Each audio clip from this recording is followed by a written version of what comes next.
बिस्मिल्लाहिर्रहमानिर्रहीम।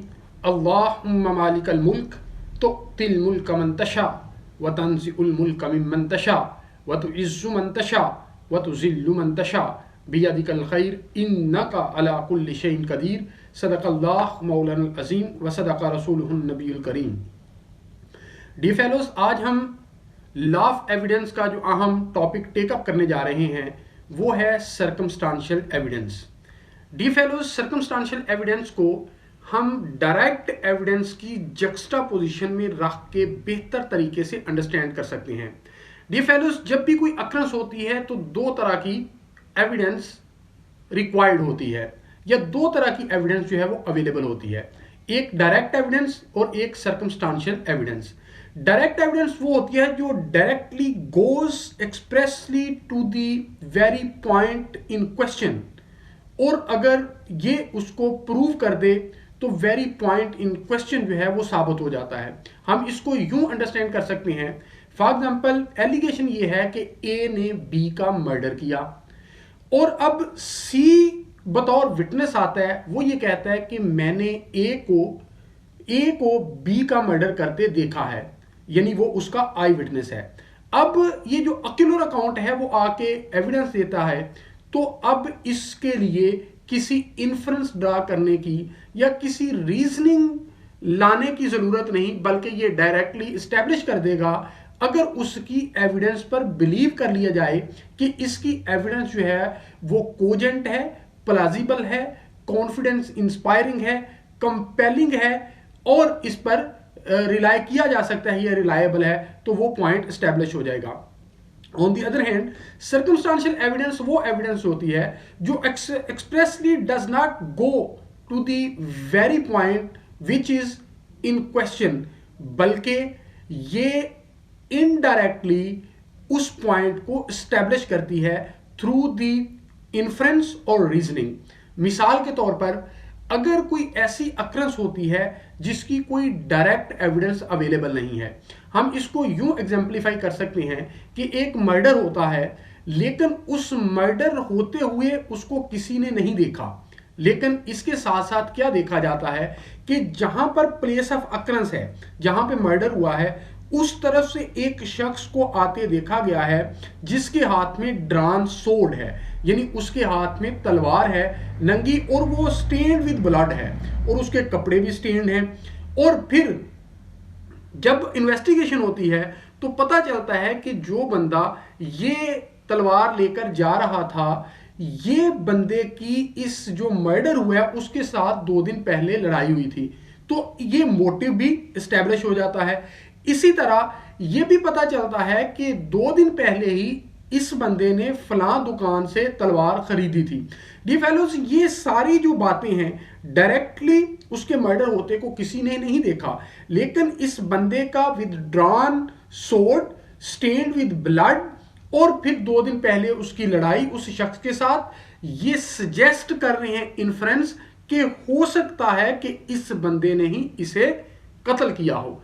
तो dear fellows, जो सर्कमस्टांशियल एविडेंस है ये बुनियादी तौर पर इन्फ्रेंस सजेस्ट करती है regarding the existence of the fact और non existence of the fact. Dear fellows, अब जो सर्कमस्टांशियल एविडेंस है इसको 2 तरीके से यूज किया जाता है या 2 तरीके से इसका इस्तेमाल होता है। नंबर 1, समटाइम्स कोई डायरेक्ट एविडेंस मौजूद नहीं होती, जैसे मैंने आपको एग्जांपल दी। समटाइम्स डायरेक्ट एविडेंस मौजूद होती है लेकिन उसको उसकी कराबोरेशन की जरूरत होती है। डी फेलोज, जब हम आर्टिकल 18 पढ़ते हैं तो आर्टिकल 18 के अंदर भी यही बात की गई कि आप एविडेंस ला सकते हैं, यानी पार्टीज एविडेंस ला सकती हैं या फैक्ट इन इशू पर या रेलिवेंट फैक्ट पर। अब जो रेलिवेंट फैक्ट पर जितनी भी एविडेंस आएगी वो रेलिवेंट फैक्ट पे आने वाली एविडेंस जो है वो सर्कमस्टांशियल एविडेंस कहलाएगी।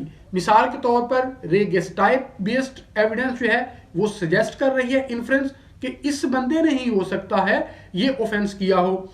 इसी तरह motive based, all of sudden disappearance after the occurrence एक शख्स की from the place of occurrence, ये सजेस्ट कर रही है तो हो सकता है इसने ही मर्डर किया हो। या एक बंदे की बिफोर द अकरेंस जो है वो preparation for the commission of offence. ये सारी चीजें जो सजेस्ट करती हैं इन्फ्रेंस, जो रेलिवेंट फैक्ट्स की दिए गए हैं उन पर ये चीजें सारी बेस करती हैं। डी फेलोज, अब अगला क्वेश्चन ये जन्म लेता है कि ये बात तो समझ आ गई कि अगर डायरेक्ट एविडेंस मौजूद है तो बतौर कराबोरेटिव पीस ऑफ एविडेंस ये आएगी। जब हम कराबोरेशन को देखते हैं तो कराबोरेशन का मतलब है to confirm already given evidence, यानी एक डायरेक्ट एविडेंस आई है उसकी इंडोर्समेंट में या उसकी कंफर्मेशन में ये रेलेवेंट फैक्ट जो है स्ट्रेंथन कर देंगे जो डायरेक्ट एविडेंस है उसको। लेकिन अगर डायरेक्ट एविडेंस अवेलेबल नहीं है तो इस सूरत में सर्कमस्टांशियल एविडेंस को किस अंदाज में देखा जाएगा, इस पर कैसे रिलाय किया जाएगा और ये किस तरह की एविडेंस होगी तो इस पर यकीन किया जाएगा। Dear fellows, for the sake of convenience पहले मैं आपके सामने एक जजमेंट की वर्डिंग रखता हूं और फिर उस जजमेंट की वर्डिंग को एक एग्जाम्पल के जरिए आपको समझाने की कोशिश करूंगा। मैं उम्मीद करता हूं कि इसके बाद सर्कमस्टांशियल एविडेंस का जो कॉन्सेप्ट है वो आपको वंस फॉर ऑल जो है वो समझ आ जाएगा। एक जजमेंट है Allah Ditta versus state PLD 1958, supreme court part 290। इसके अंदर कहा गया कि it is well established that when all the evidence is circumstantial, it is necessary that cumulatively its effect should be to exclude any reasonable hypothesis of the innocence of the accused.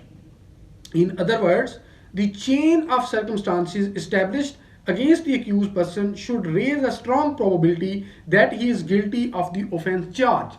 Dear fellows, इसको मैं एक example आपको देता हूं। मिसाल के तौर पे एक डेड बॉडी एक नहर से मिलती है। कुछ अशखास या एक शख्स जो है सुबह सैर करने के लिए जाता है, वो देखता है कि नहर के अंदर एक डेड बॉडी पड़ी है। पुलिस को इन्फॉर्म किया जाता है किसी शख्स ने उस डेड बॉडी को वहां पर फेंकते हुए उसका कैसे मर्डर हुआ किसी को नहीं पता। डियर फेलोस, अब जो इन्वेस्टिगेटिंग ऑफिसर है वो हाइपोथेसिस क्रिएट करेगा।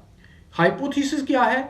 वो ये क्रिएट करेगा कि हो सकता है कि इस शख्स को किसी इसके दुश्मन ने मारा हो, या हो सकता है कि इस शख्स को किसी लव अफेयर की वजह से मारा गया हो, या हो सकता है कि इस शख्स को डकैट्स ने मारा हो, डकैती करते वक्त इसने रेजिस्टेंस क्रिएट की हो, उन्होंने मार दिया हो और उन्होंने इसे दरिया में फेंक दिया। डियर फेलोस, जब लोग इकट्ठे होते हैं तो कुछ लोग ये कहते हैं कि इस शख्स को रात 10 बजे इन दो लोगों के साथ ताश खेलते देखा गया है। एक पीस ऑफ एविडेंस सामने आ गया। अब एक और शख्स सामने आता है, वो कहता है कि ये शख्स रात 11 बजे तीनों लोग मेरे पास आए और इन अशखास ने एक बोतल ली और चले गए। डियर फेलोज, अब इसके बाद किसी शख्स ने उन तीनों अशखास को नहीं देखा और ये डेड बॉडी मिल गई। अब यही दो पीसेस ऑफ एविडेंस थे जो सजेस्ट कर रहे थे इन्फ्रेंस कि before the demise of this disease person ये यहां देखा गया है, इसके अलावा कोई और पीस ऑफ एविडेंस नहीं है। अब आईओ साहब ने एक और चीज पे इन्वेस्टिगेट और इंटेरोगेट करना शुरू कर दिया कि इस शख्स का जो मोबाइल था वो कहां पे है। ये फेलोस, वो मोबाइल बंद जा रहा था। जब थोड़े अरसे के बाद वो मोबाइल ऑन हुआ तो आईओ ने उस शख्स को कस्टडी में ले लिया जिसकी पोजेशन में था। उसने कहा कि ये जो मोबाइल है मैंने फलां दुकान वाले से लिया है। जब उसके पास गए तो उसने कहा कि दो शख्स, उनके ये नाम है, उन्होंने मुझे ये मोबाइल दिया है। डी फेलोस, जब वो लोगों को सबको इंटेरोगेट किया गया तो पता चला कि यही दो शख्स हैं जिन्होंने, जो कि रात पहले ताश खेलते हुए देखे गए उसके साथ, फिर बोतल खरीदते वक्त हुए देखे गए उसके साथ, और फिर ये मोबाइल भी उन्होंने ही बेचा। अब तीसरी एविडेंस आ गई जो कि उसका मोबाइल था जो उनकी पोजीशन से मिला। अब डियर फेलोस, जब ये चीजें सामने आई तो एक और पीस ऑफ एविडेंस, एक और शख्स ने कहा कि इनका एक लड़की के मुतल्लिक तीनों का लव अफेयर भी था, हो सकता है उस लड़की की वजह से कोई मसला क्रिएट हुआ हो। तो डियर फेलोस, जब फर्दर इंटेरोगेट किया गया तो पता चला कि इन लोगों की फलां लड़की की वजह से 2 दिन पहले आपस में मुंह मारी या स्कफल हुई थी।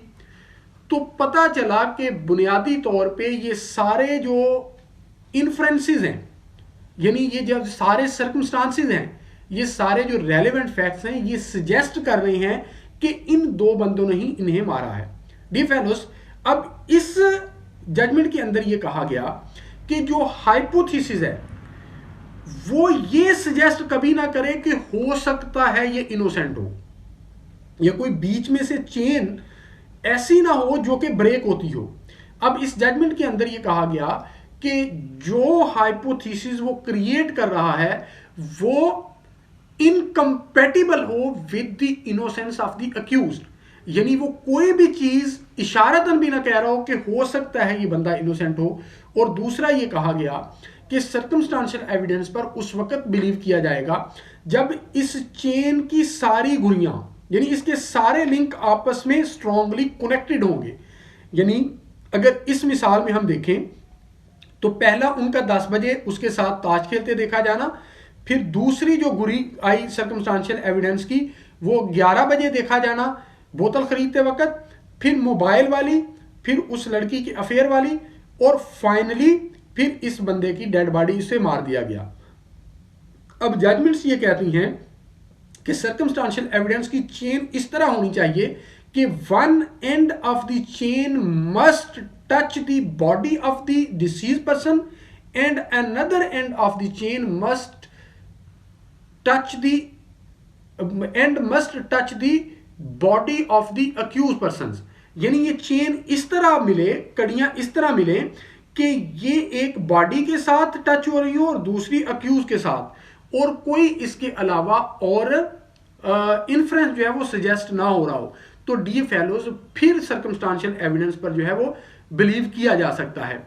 डी फेलोज, सर्कमस्टांशियल एविडेंस हालातो वाकयात जिसको हम बिल अमूम कहते हैं, इस पर सुपीरियर कोर्ट्स ने बहुत सारी इंस्ट्रक्टिव जजमेंट्स दी हैं कि अगर आपने इस सर्कमस्टांशियल एविडेंस पे ही सिर्फ बिलीव करना है तो आपको किन किन चीजों को मद्देनजर रखना चाहिए।